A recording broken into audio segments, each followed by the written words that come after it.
has denied bail to Chinmoy Krishna Das Brahmachari, the former iskcon monk, during a hearing which held under tight security.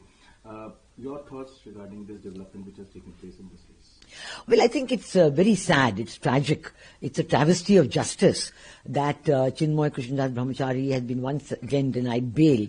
And, even the reason for his arrest, they've charged him with a very serious charge of sedition. But there's no evidence that has been given. They're talking about some rally on October 25th and that the flag of iskcon or the flag of his organization, the Sammilit Sanatani Jagran Jyot, that was higher than but there's no evidence to show that. There is no visuals, nothing.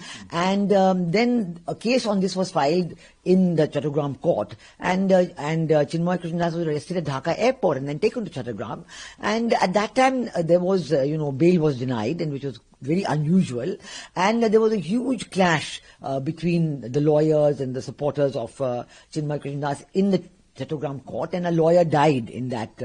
So at the moment, it's not even known about that, because at that time, the interim regime led by Professor Muhammad Yunus, he didn't even talk about the case of Chinmoy Krishna Das. He just spoke about the lawyer who had died, and that's all that he was expressing his concern about. So it is very tragic and very unfortunate, and against all the canons of national justice, all the canons of humanitarian aspects, that what is happening in Bangladesh today with the minorities is really beyond belief. It is really goes beyond any norms in any country or even global norms that are there. Because, they're not allowing them to hold their meetings. Chinmoy Krishna Das was rallying them around. The minorities, Hindu, Buddhists and Christians, are determined to stay on in Bangladesh. They're saying this is our country, we want our rights. They have made an 8-point demand. But the government, the regime, is not even talking about all of that. It's not talking about the violence against the minorities, not talking about the atrocities, not talking about the 8-point demand, not reacting to the 8-point demand, and really pretending that nothing has happened. So when this Muslim lawyer was killed, nobody even today knows, was he a lawyer for Chinmoy Krishna Das? Was he another, just a bystander? And a committee was appointed to look into what had happened on that day, and the lawyer had died. And this committee has now resigned. And they said it's too sensitive an issue, we resigned. So actually it is so murky, it is so, against any of the norms of justice.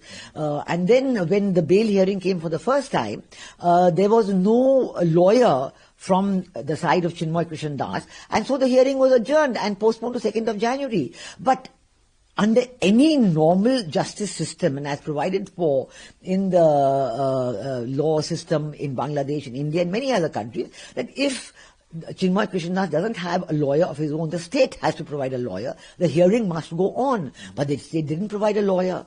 Then today, I believe some 11 Supreme Court lawyers came to defend him. But again, bail has been denied. And no reason, at least so far, we have no reason why bail has been denied. And it is really a continuing indication of the completely far from normal and completely inadequate concerns for the minorities of Bangladesh. 1.5 crore people are the minorities, the Hindu, the Buddhist and the Christian minorities.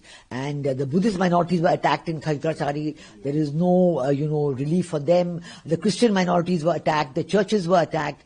The Archbishop of the Dhaka Roman Catholic Church has made a statement on that. And he's saying that because there is no checking them, there is no police action, there is no apprehending of the criminals, this is continuing. So, people have died, they've lost their jobs, they've been forced to resign from their jobs. There's even an executive law that no Hindus will be taken as sub-inspectors in the police. So it's a very difficult situation, and I think the attention of the world community must be focused on this aspect of what is happening in Bangladesh.